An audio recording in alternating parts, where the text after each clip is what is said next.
નમસ્કાર દર્શક મિત્રો, સ્કાયનેટ મીડિયામાં આપનું સ્વાગત છે।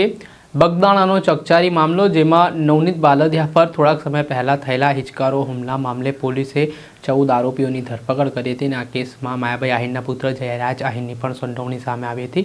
નવનીત બાલદિયા દ્વારા ગંભીર આક્ષેપો જયરાજ આહિર સામે લગાવવામાં આવ્યા હતા અને આને લઈને વિવાદ વકર્યો હતો। જોકે 14 દિવસથી જયરાજ આહિર તેમની ધરપકડ થયા બાદ ભાવનગર જેલમાં બંધ હતા અને ત્યારને લઈને જયરાજ આહિર અને તેના જે સાથી આરોપીઓ હતા તેમના દ્વારા મહુવા કોર્ટમાં જામીન માટે અરજી કરવામાં આવી હતી। જે અરજીને લઈને ગઈકાલે સુનાવણી થઈ હતી, જેમાં બચાવ પક્ષ અને ફરિયાદી પક્ષ બંને પક્ષો દ્વારા દલીલો કરવામાં આવીને દલીલોના અંતે ગઈકાલે મહુવા કોર્ટે જે ચુકાદો પેન્ડિંગ રાખ્યો હતો ને આજે સુનાવણી ઉપર મહત્વનો જે ચુકાદો આપવામાં આવ્યો તેમાં જયરાજ આહિરના શરતી જામીન છે તે કોર્ટે મંજૂર કર્યા છે અને આને લઈને જયરાજ આહિરના એડવોકેટ તરીકે રહેતા જીજી આહિરનું પણ નિવેદન સામે આવ્યું છે। કઈ રીતની દલીલો કોર્ટરૂમમાં થઈ હતી અને શું જામીનમાં ઉલ્લેખ કરવામાં આવ્યા છે તે સાંભળો।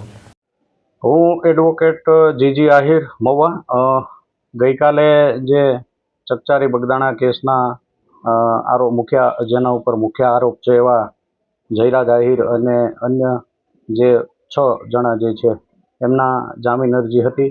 એમાં મુખ્ય જયરાજ તરફે હું અને મારા કલીગ મિત્ર વિદ્વાન આરજે વ્યાસ, રુચિત વ્યાસ હાઈકોર્ટ એડવોકેટ અમારી સાથે હતા અને બંને પક્ષને સાંભળીને નામદાર કોર્ટે આજે સવારમાં હમણાં જ હુકમ જાહેર કર્યો છે અને તમામ આરોપીઓ જે ગઈકાલના જે 3 જામીન અરજી હતી એમાં 4, 5 અને કુલ મળીને 6 આરોપીઓ જે છે એમની જામીન અરજી નામદાર કોર્ટે યોગ્ય શરતોને આધીન મંજૂર કરી છે। આમ તો અગાઉ તારીખ 2/2024ના રોજ અન્ય આરોપીઓ જે છે જે મુખ્ય પ્રથમ જે 7 આરોપીઓની જામીન અરજી મંજૂર કરેલી અને એમના જ પેરિટીના ગ્રાઉન્ડ ઉપર અને થયેલ દલીલોને ધ્યાને લઈ અને નામદાર મહુવાના એડિશનલ ડિસ્ટ્રિક્ટ અને સેશન્સ જજ સાહેબ શ્રી AS પાટીલ સાહેબ દ્વારા આરોપીઓને જામીન મુક્ત કરવાનો હુકમ કરેલ છે।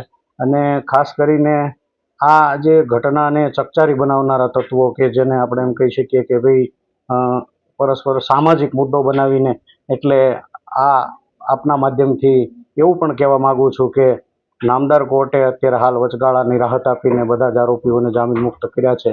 એવા સંજોગોમાં બંને તરફેથી શાંતિ સ્થપાય અને કાયદો અને વ્યવસ્થા જળવાઈ રહે એ દિશામાં તંત્રએ પણ સજાગ રહેવાની જરૂર છે। આપે સાંભળ્યા હતા એડવોકેટ જીજી આહિરને। તેમણે આ સમગ્ર મામલે નિવેદન આપ્યું છે અને જે જયરાજ આહિરને જામીન મળ્યા છે અને આ સમગ્ર બગદાણા કેસ મામલામાં જે બચાવ પક્ષ તરીકે તેમની જે દલીલો રહી હતી અને અંતે દલીલોના પગલે કોર્ટ દ્વારા જે ચુકાદો આપવામાં આવ્યો છે તે ચુકાદાને પણ તેમણે આવકાર્યો છે।